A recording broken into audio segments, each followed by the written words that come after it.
কর্তনকারী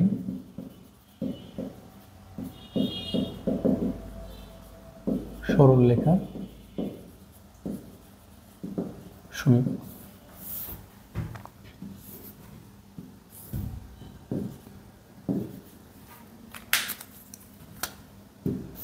এটা আমাদের হচ্ছে ওয়াই অক্ষের কর্তনকারী সরলরেখা। আমরা এই পয়েন্টটা একটু দেখি। এই পয়েন্টটা হচ্ছে আমাদের এক্স অক্ষের ওয়াই অক্ষের উপরে অবস্থিত। ওয়াই অক্ষের উপর অবস্থিত হলে এক্স এর মান হয় আমাদের 0, আর এই মানটা হচ্ছে আমাদের এতটুকু মান হচ্ছে আমাদের কনস্ট্যান্ট, সেটাকে আমরা বিবেচনা করলাম সি। আর এই রেখার উপরে যে কোনো একটা বিন্দু বিবেচনা করলাম, সেটা হচ্ছে বি এক্স কমা ওয়াই। তাহলে আমরা এখন দেখি এই রেখার ঢাল কি হবে। ঢাল সমান সমান কোটিদ্বয়ের অন্তর বাই আমাদের কি ভুজদ্বয়ের অন্তর। তাহলে Y minus C X minus 0।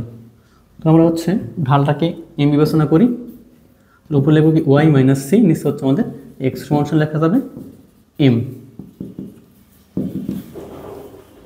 Y minus C সমান সমান এম এক্স, ওয়াই সমান লেখা যাবে এম এক্স প্লাস সি। তাহলে আমরা পাইলাম ওয়াই অক্ষের কর্তনকারী সরলরেখার সমীকরণ হচ্ছে M X plus C, Y সমান সমান এম এক্স প্লাস সি। তো আমরা একটু প্র্যাকটিক্যাল উদাহরণ দেখে নিই।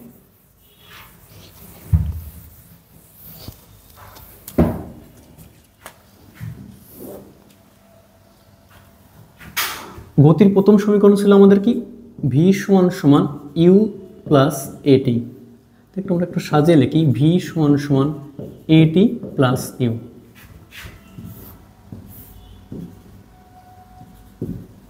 আমরা গ্রাফে এক্স অক্ষে বিবেচনা করি টি আর ওয়াই অক্ষে বিবেচনা করি ভি। তাহলে আমরা ভিকে বিবেচনা করছে হচ্ছে ওয়াই, আর টিকে বিবেচনা করছে আমাদের হচ্ছে এক্স, আর ইউ হচ্ছে আমাদের আদিবেগ। আদিবেগ হচ্ছে আমাদের কনস্ট্যান্ট, এটাকে আমরা কী বিবেচনা করি তাহলে হচ্ছে সি। আর এটা হচ্ছে আমাদের কনস্ট্যান্ট, এটা হচ্ছে ঢাল। ওয়াই সমান সমান তাহলে কী পাচ্ছি এম এক্স প্লাস সি। তাহলে এই রেখার গ্রাফ হবে হচ্ছে আমাদের ওয়াই অক্ষকে কর্তনকারী সরলরেখার মতো। তাহলে আমাদের বরাবর শুরু হবে, নিচ থেকে শুরু হওয়ার কথা ছিল, বাট হবে না কেন?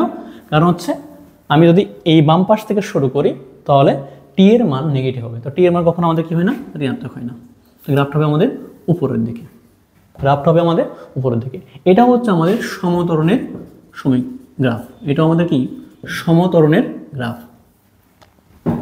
ওকে, আচ্ছা, এর পরবর্তী আমরা আসছি হচ্ছে যদি এম এর মান নেগেটিভ হয়। এখানে যদি এম এর মান নেগেটিভ হয় তাহলে গ্রাফটা কেমন হবে? মানে হচ্ছে যদি মন্দন হয়, এখানে আমাদের এম এর মান পজিটিভ হওয়ার কারণে গ্রাফটা উপরের দিকে গেছে, আর যদি নেগেটিভ হয় গ্রাফটা আমাদের কোন দিকে আসবে, নিচের দিকে আসবে। আমাদের যদি এরকম হয় ভি সমান সমান মাইনাস এটি প্লাস ইউ, তাহলে গ্রাফটা হবে আমাদের নিচের দিকে, ভি এই পাশে আমাদের টি, তাহলে গ্রাফটা হবে আমাদের এই দিকে হবে। কেমন? কারণ এখানে হচ্ছে আমাদের ঢালটা হচ্ছে নেগেটিভ। ওকে।